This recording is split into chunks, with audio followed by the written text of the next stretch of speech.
नमस्कार, मैं हूं Amod Srivastava. Amazing thought, amazing message, amazing information की दिशा में आज एक कदम और आगे। आज के इस दो चिंतन का विषय है ईश्वर अंतर्यामी है और ईश्वर के सानिध्य में ही सुख की प्राप्ति है। आपको ये मेरा वीडियो अच्छा लगे तो लाइक करें, शेयर करें और लाल बटन दबाकर सब्सक्राइब अवश्य करें। साथ ही बेल आइकन दबाना बिल्कुल ना भूलें। आज के इस प्रथम चिंतन का विषय ईश्वर अंतर्यामी है।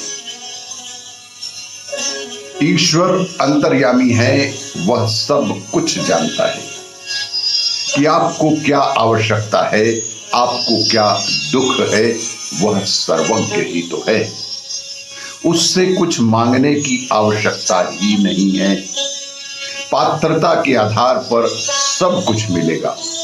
उससे मांगो या कि ना मांगो, कहो या कि ना कहो कि भगवान मेरे दुख दूर कर दो। अग्नि के पास जाकर बैठ जाओ, कभी अग्नि के पास जाकर बैठ जाओ, किसी को हाथ जोड़ने नहीं पड़ते कि हे अग्नि, मुझे सर्दी लग रही है, मेरी सर्दी दूर कर दो। अग्नि के समीप आए तो उसे अपना काम करना ही है, उसे अपना काम करना ही है, सबको गर्मी ऊर्जा प्रदान करना ही है। भगवान के निकट जाकर बैठो, हाथ जोड़ो ना जोड़ो, बोलो ना बोलो कि भगवान मेरा दुख दूर कर। उनका स्वभाव ही ऐसा है कि दुख दूर होगा ही, इसलिए और कहीं जाने की आवश्यकता भी नहीं। परंतु इंसान उल्टी तरफ दौड़ रहा है। जिधर से सुख आता है, जिधर से ठंडी हवाओं का झोंका आता है, उधर की ओर मुंह करके नहीं बैठता। जिधर से माया की गर्मी आ रही है, उधर की ओर मुंह करके भाग ही रहा है। यही हमारे दुखों का मुख्य कारण भी तो है। दुखों से छुटकारा पाना है तो परमात्मा का सानिध्य प्राप्त करना बेहद आवश्यक होगा। विचारक चिंतक कहते हैं कि इस सृष्टि में कोई भी ऐसी वस्तु नहीं जो सभी को प्रत्येक समय अखंड सुख देती हो। कोई एक वस्तु यदि किसी व्यक्ति को किसी समय में सुख देने वाली होती है तो वही वस्तु किसी दूसरे के दुखों का कारण भी बन सकती है। इसीलिए ध्यान रखें कि ईश्वर अंतर्यामी है, उनसे कुछ भी मांगने की आवश्यकता नहीं है। आज के इस दूसरे चिंतन का विषय ईश्वर के सानिध्य में सुख।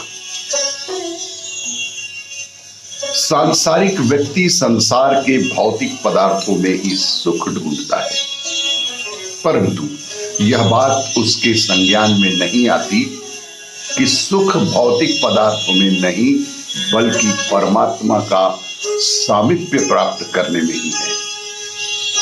भौतिक पदार्थों में भी हर व्यक्ति का सुख का स्तर भिन्न भिन्न हो सकता है और उस व्यक्ति विशेष की रुचि वस्तु विशेष में भी समय के अनुसार बदलती ही रहती है।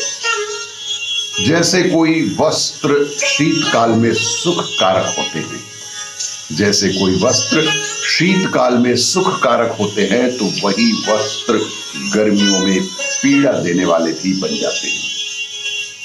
इसी प्रकार जगत के माता पिता, भाई बहनों और मित्रों के भी संबंध हैं जो सभी समय में ना तो हमारे अनुकूल होते हैं और ना ही हर समय हमारे लिए सुखदायक होते हैं। कभी यदि माता पिता की अनुकूलता है तो पति पत्नी में प्रतिकूलता हो जाती है। कभी किसी के व्यवहार से सुख का अनुभव करते हैं तो कभी प्रतिकूल व्यवहार से दुखी भी हो जाते हैं। यह कदापि संभव नहीं कि हम उन सब के व्यवहार से हर समय सुखी ही रहें। यही हाल हमारे शरीर का भी है। जब हम शारीरिक और मानसिक रूप से स्वस्थ होते हैं तब हम प्रसन्न भी और सुखी भी होते हैं। किंतु सदैव स्वस्थ रहने की क्या गारंटी है? यही सब देखकर ऋषियों ने कहा है कि सुख संसार के पदार्थों में नहीं बल्कि ईश्वर के सानिध्य से प्राप्त होता है। आपको ये मेरा वीडियो अच्छा लगे तो लाइक करें, शेयर करें और सब्सक्राइब अवश्य करें।